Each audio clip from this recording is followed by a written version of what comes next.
Namaskar, and my heartfelt gratitude to all of you for being here. And we are indeed fortunate that amidst all the problems that we are having, we are still able to visit the ashram. The chosen prayer for today from the prayers and meditations by the mother, the prayer written on May 9th, 1914. The prayers and meditations of the mother, this book, is a wonderful journey of the mother. It is a journey which has so many insights for all of us. Normally, we see always the finished product and the methods and techniques by any mystic. And I think most of the mystics have this kind of a journey. We miss out on their path. We are not able to know what has gone into the path, what has gone into the journey, the trials and tribulations. Hardly any mystic has narrated all this, all these experiences. It is, when we see the enlightened spiritual beings like the Mother or Buddha or Rama, did Buddha undergo, what is the changes, what are the feelings, what are the emotions he underwent when he was torn between the consciousness, when he saw the sufferings of the poor people and he saw the sufferings of and the dying and all, and he had his own family at one side. So what was the confusion or what was the conflict that he went through? What was the trauma that he must have gone through? All said and done, they were human forms. What did Lord Rama feel? He had to abandon Sita. But when he abandoned her, what is the thing that he got torn between? What was going on inside him at that time? I mean, it was very traumatic for him. And he actually approached Guru Vashisht, who was their Kul Guru. And that itself, the narration, what Vashisht told him, Lord Vashisht told him, was it's altogether a whole scripture in itself, So when Krishna saw his whole clan, dying because of foolishness, killing each other, what he must have undergone. So hardly any mystic has, kind of narrated. So we always see the avatars or the enlightened spiritual beings as the divine, and we are as humans. So we always pray to them, But the divine takes the human form so that we can embark on the path of divinity and we ourselves the humans can become divine. So the path is everything. The trials, the tests, the experiences, the emotions, the conflicts, the ups and downs. So the mother has beautifully narrated it in this whole collection of prayers that we have, of prayers and meditations. We are actually very privileged that we can see them and we can relate to them. And there is so much of insight, what goes on actually into the path. The prayer that we have here today is, if I were to summarize it right in the beginning for you, it talks about the sincerity with which the mother is actually able to pinpoint something that was troubling her. She undergoes a physical illness. From May 4th, the last prayer she wrote, and after this, May 9th. And as she was trying to pen down, and continue with the process of writing these prayers, she undergoes an illness. And once she undergoes an illness, she's not able to do much. She feels as if the whole spiritual energy has left her. So then she sits and she tries this process of sincerely looking at what has gone wrong. And the humility with which she has written this, it takes tremendous amount of courage to write what she has written. So on this path, the sincerity, she is able to make out that it is a suggestion which had come to her, and which was not going well and which was taking her away from the path. And once she identifies that, the aspiration again rises. So here through the prayer, the mother is also saying that as soon as we have a very strong aspiration, immediately we see it is followed by a fall in consciousness. And once we are able to pinpoint what led to that fall, by looking very intensely and sincerely, there is a bounce. The aspiration becomes stronger. So the aspiration bounces back. And in this prayer, finally, when she identifies the problem and there is a surge of aspiration in her again, she just wants to get identified with the divine love. And she is ready to overcome. She tells the Lord that, please take away all the obstacles with your love. And I want to be united with only the divine love. Let there be only the divine love and nothing else. So this aspiration that she feels and this bounce in the aspiration which she narrates in the later half of the prayer is something that one undergoes. And Sri Aurobindo has said that it will happen many times. It will happen thousands of times. The falls will come, you again have to lift yourself. And every time you lift yourself, the pain, the trauma, which comes with the fall in consciousness becomes lesser and lesser. And the light becomes more and more. So it is a process. So here actually in this prayer, the mother is narrating the whole science, I would say, behind this. When the fall in consciousness happens, how one needs to look at it and how one needs to not to lament or not to say, oh, this was there in me, or not to say that, not to feel that I am not worthy of, of pursuing this path, or I'm not worthy of your love. So all these thoughts of depression and trauma and, all the negative feelings, instead of that, if we just look at what led to that fall and just offer it to the divine, immediately that surge of aspiration or that bouncing back of the aspiration happens. So this kind of an experience, I would say it is a kind of a science which she has narrated in this whole process that goes on in the ups and downs and how to overcome them. Just at the moment when I was feeling the imperious need of resuming these notes regularly so as to come out of this overwhelming mental inertia, my physical organism suffered a defeat such as it had not known for several years. And during a few days, all the forces of my body failed me. I saw in this a sign that I had made a mistake, that my spiritual energy had weakened. My vision of the omnipotent oneness had been clouded, that some wrong suggestion had managed to disturb me in some way. And I bowed down before thee, O Lord, my sweet Master, with humility, conscious that I was not yet ready for a perfect identification with thee.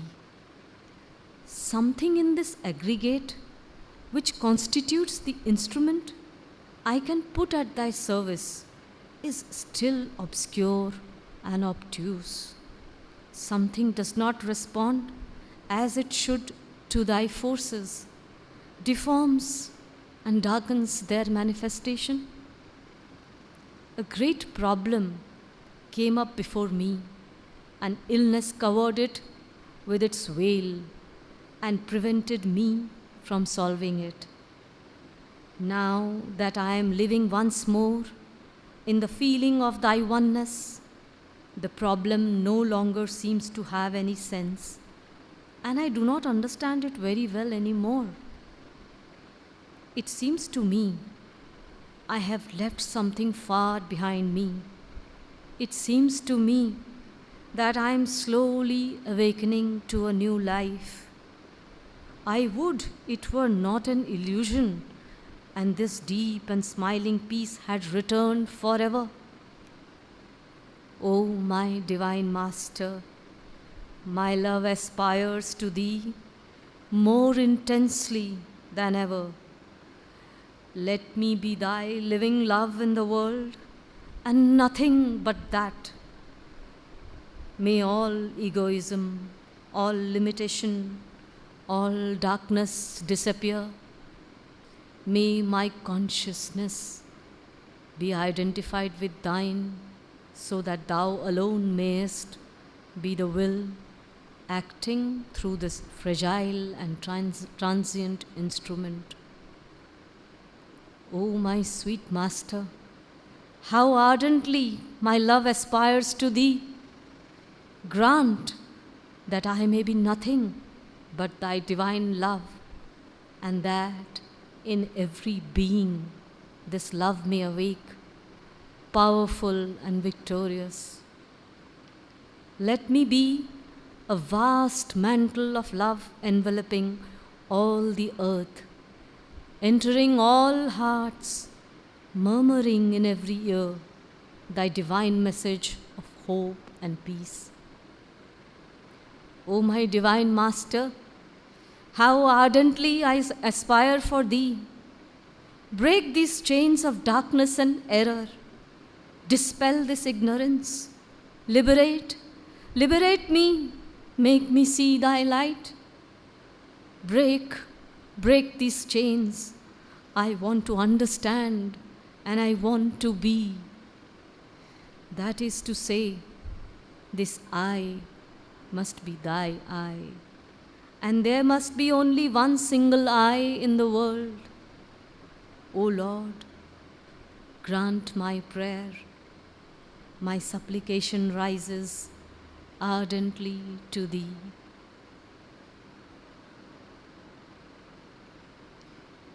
So you can see that in the first part, she's narrating the veil that had come over her because of, and she feels that she had made a mistake. I repeat here, she's not lamenting or she's not saying that she's unworthy. She's just saying that your work, your manifestation, something in me which I am offering, it is not yet complete. It is not yet the way you want it to be. And then she prays for the solution to come. So she reveals, she looks at the mistake that has been committed, the error, and it takes tremendous courage with the humility that she has written. It takes tremendous courage to say that I have made a mistake. Usually what happens is, whenever there is a fall, we try to justify it by saying that, I tried my best, I did this, I did that, and worse still, we start, blaming the grace, All said and done, the grace is the one which is going to uplift us. It is going to be our savior. And in our ignorance and in our, you can say, self-centeredness, or in our hesitation to admit that yes, we can also commit a mistake, as I have committed a mistake, we start doing all this. But instead of that, if we very sincerely look at the mistake that has been committed, if we just try to figure out what led to the fall, the mother, she has said that the sincerity is the biggest protection, and use this sincerity like a pincer.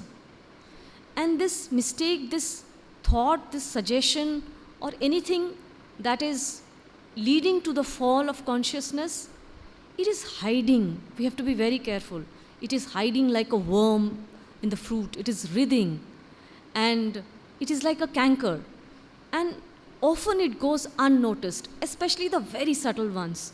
So one needs to be very careful, look very intently within, with sincerity, and pull out that thing which led to the fall.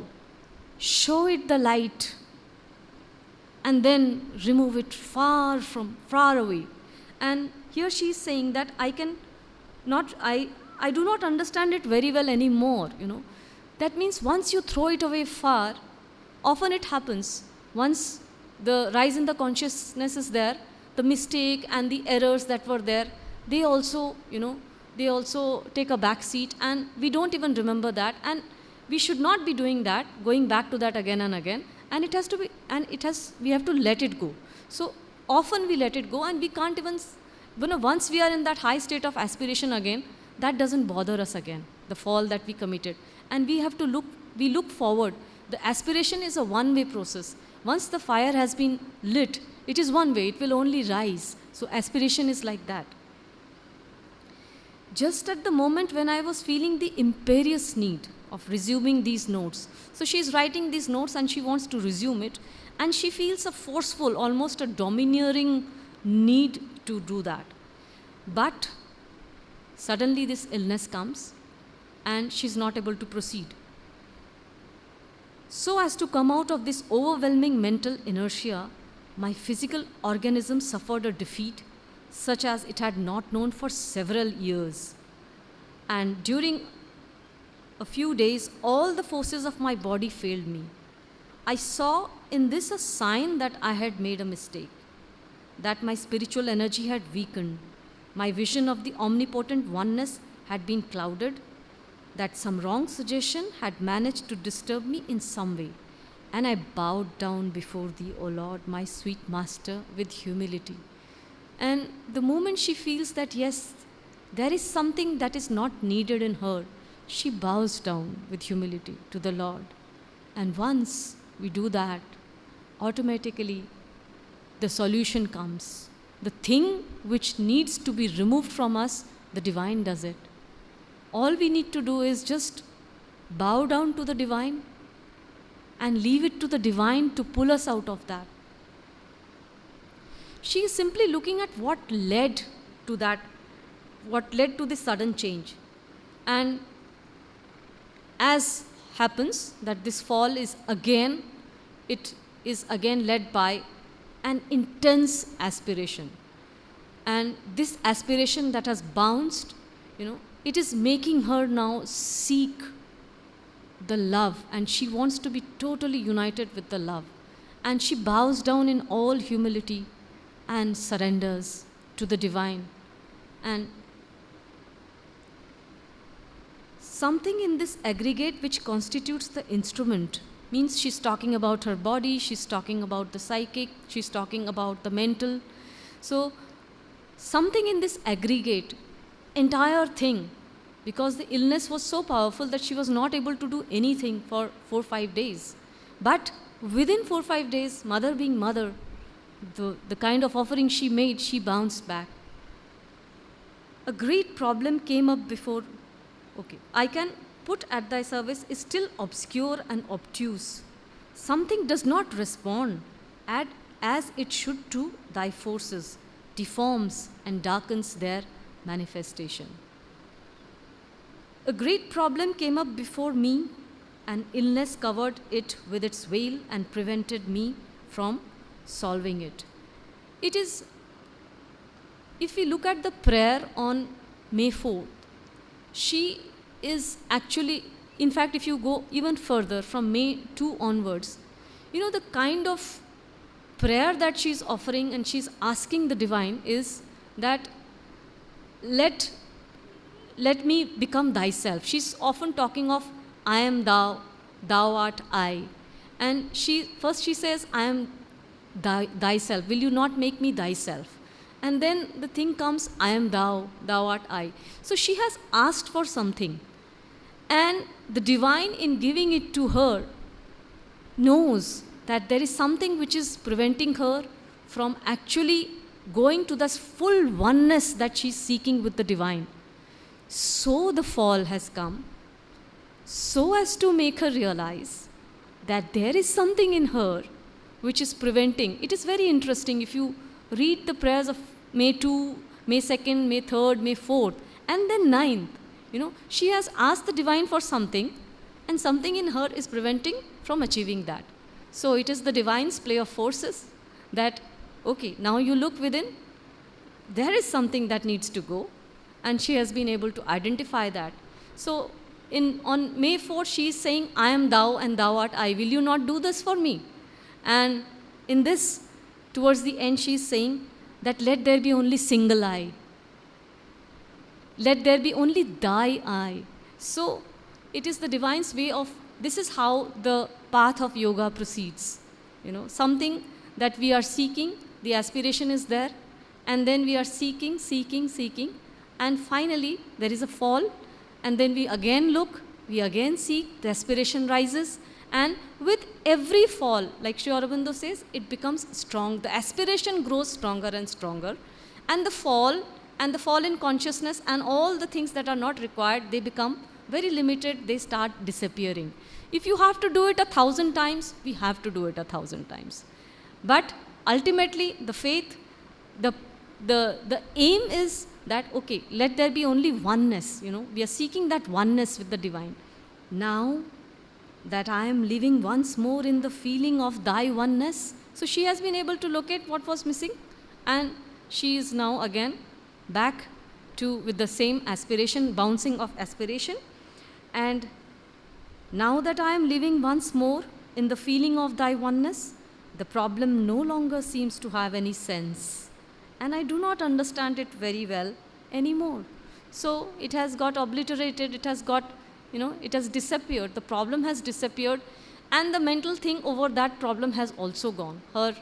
You can say her attention to that problem is now no longer there, and she is seeking something further.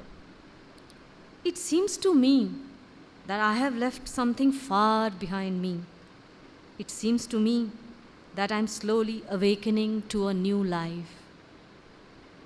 I would it were not an illusion.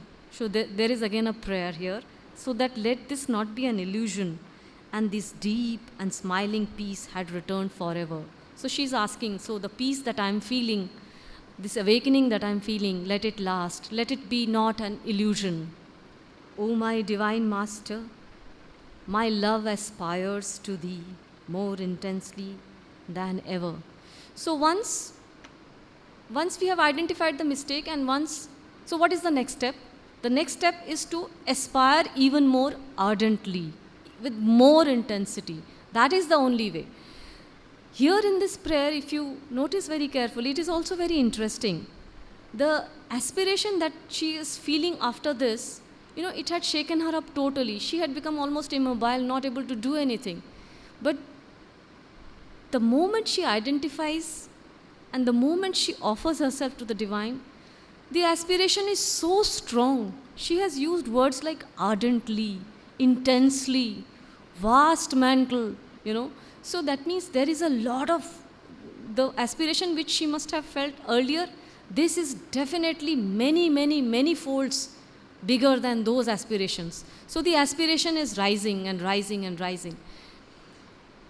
She says, Mother has, somewhere said the power of, there are two powers, the power of purity. The power of purity destroys and then liberates.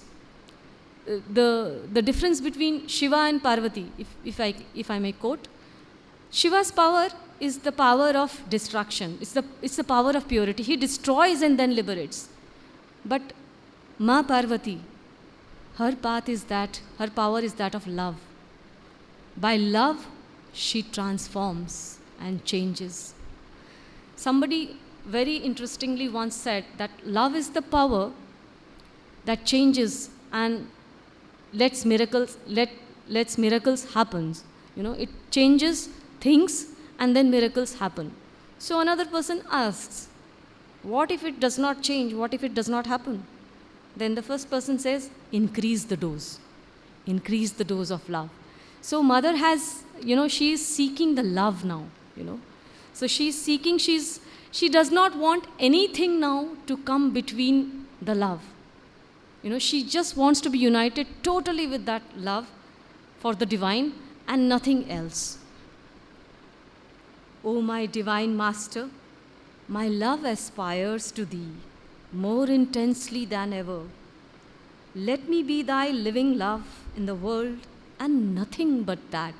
So she is seeking the love of Goddess Parvati, Ma Durga. Or if you look at the aspiration, Sri Aurobindo has talked of the 4 powers of the mother, Maheshwari, Mahakali, Mahalakshmi, and Mahasaraswati. While I was reading this prayer, the only thing that struck me when I was reading the aspiration part is that is the love of Mahakali that she is seeking. It is intense. The love of Mahakali, it also liberates. It is a very, very fast, it is so powerful, and there is a lot of speed, you can say. It expedites the whole process of, the process of yoga. And so she's perhaps seeking this love of Mahakali now, because it is very intense, Once a sadhak was questioning that, Mother, are you also using the same love of, this love of Mahakali to liberate the sadhaks who are under you? So she says very rarely. And Sri Aurobindo also says seldom. Because if she tries to do that, people are bound to misunderstand. They will say, oh, Mother is so cruel. But the mother's way is the mother's way. Through love, only she transforms, she changes. So it is this love that she is identifying with. And the love of Maheshwari, Mahakali, Mahasaraswati, Mahalakshmi, it's all there in the name of the mother. And she has united with this love. And with this love of all the forces, all these four strong powers that are in her, this love is so powerful, so powerful. It is not easy to change. It is not easy. It is a very painful process to change. Wherever there is a change, there is a retraction also. We try to go back to our previous state, and it is very, very painful. Look at what happened to Mirabai. She was also love struck, but she says, "Jo main aso janti, preet kiye dukh hoye, nagar ढिंढोरा पीटती, प्रीत न करियो कोय, एरी मैं तो प्रेम दीवानी, मेरो दर्द ना जाने कोय." She says that if I knew that loving you would cause so much of pain and suffering, I would have gone from place to place and said, don't love, So I would have avoided this pain, this love. But what can I do? I am helpless. I am love mad. This is the only way I know. And this is why the mother, towards the end, she's saying, I want to understand and I want to be. Once she has realized that she has to unite with this love, and the love is the all-powerful force, she surrenders totally to that love, and she knows, however painful, however traumatic, the trauma, the pain is not going to last before this love. And the love is definitely going to transform and change. And she is ready for that. O my divine master, my love aspires to thee more intensely than ever. Let me be thy living love in the world and nothing but that. Now she is praying for everybody. She wants everybody to get affected with this love. And she wants to be the transmitter of that love. She wants to take everybody under her and make them aware of this love by giving them this love. May all egoism, all limitation, all darkness disappear. May my consciousness be identified with thine, so that thou alone mayest be the will acting through this fragile and transient instrument. She knows that bodily there are limitations. This is fragile. The body is fragile. Even the instrument of the mind is very fragile. It goes here and there at the drop of a hat. So she's saying that let thy will only act through this instrument. Okay, I am just the instrument. Whatever is happening through me is your will. It is your doing. Oh, my sweet master. Again, see the aspiration, how it is rising. The words she's using. Oh, my sweet master, how ardently my love aspires to thee. Grant that I may be nothing but thy divine love, and that in every being, everybody, every being this love may awake, powerful and victorious. Her generosity knows no bounds, And mother has realized that whenever there is a difficulty, the best way is just to offer. And that is what she is also telling us through all these prayers, Every time there is a difficulty she has faced, she has put it. And then there is always a prayer for everybody, Whatever she is writing here is for everybody. So with this prayer, it is so universal. The prayers that are there in this are so universal. She's saying, and that in every being this love may awake. So she is not asking it for herself, she is wanting it for everybody. So her heart is so vast with love now, powerful and victorious. Let me be a vast mantle of love, enveloping all the earth, entering all hearts, murmuring in every ear thy divine message of hope and peace. O my divine Master, how ardently I aspire for thee. Break these chains of darkness and error, dispel this ignorance, liberate me, make me see thy light. Break these chains. I want to understand and I want to be. Whatever needs to go, please let it go. I just want to understand what is it that I need to do to unite with this love. I just want to be the way you want me to be. That is to say, I must be thy I. And in the last prayer she had said, I am thou. Will you not let it be I am thou and thou art I? Now, I must be thy I. And there must be only one single I in the world. O Lord, grant my prayer, my supplication rises ardently to thee. Though it is not fixed for today, but I would like to read the prayer on May 10, 1914, just to show that here she is saying, let there be only one I, and it is thy I. Let us read this prayer, and towards the end of this prayer, there is one more step that she has crossed. On May 2nd, she says, free me from all shackles, so that I shall be thyself. May 3rd, she is saying, may the I disappear forevermore. May 4th, she is saying, I am thou and thou art I. May 9, she is saying, I must be thy I. There must be a single I. And on May 10, she says, there is no longer any I. All is one. May 10, 1914. It is thy sweet joy, O Lord, that fills my heart. And once this union that, she's identifying only with the divine, thy I, there is a single I, and then there is no more I.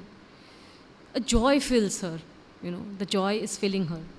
It is thy sweet joy, O Lord, that fills my heart. Even the joy is the Lord's. She's not even saying it is my joy. It is thy sweet joy, O Lord, that fills my heart. It is thy silent peace that reigns over my mind. All is repose, force, concentration, light, and serenity. And all this is without any limit, without any division. It is only the earth, or rather the whole universe, that lives in me. I do not know, but it is thou, O Lord, who dwellest in this consciousness and givest it life. It is thou who seest, knowest, actest. It is thou alone whom I see everywhere, or rather, there is no longer any I. All is one, and this oneness is thou. Glory to thee, O Lord, Master of the world. Thou shinest, resplendent in all things. So this beautiful journey of how there is a fall and how there is a rise in the aspiration, and higher. If you go through all these prayers, you will actually see the peak. With every prayer, with every time she is looking at herself and offering more and more of herself, the aspiration is rising. And whatever needs to change is made known to her, and she has the sincerity and the humility. So Mother somewhere has also said that one also needs to be very vigilant. Sincerity is there, Yes, and humility, of course, is there. But one also needs to be very vigilant. Like she has demonstrated in this prayer in May 9. She was vigilant. And she immediately knew how to. The only way she's saying that you have to put it to the divine. Whatever troubles you, whatever thing pricks you, whatever difficulties you are facing, you only have to look to the divine. And the right rays of light will touch the difficulty and bring it out. And once the difficulty is exposed to the light, it just disintegrates. It is no longer valid in the life of the sadhak. If anybody would like to enrich this, it is, I think, the prayers, when I reread them again from May 2 to May 9, they are very overwhelming. And one can actually see the whole process, the process of yoga, in these few paragraphs, how it takes place and what needs to be done.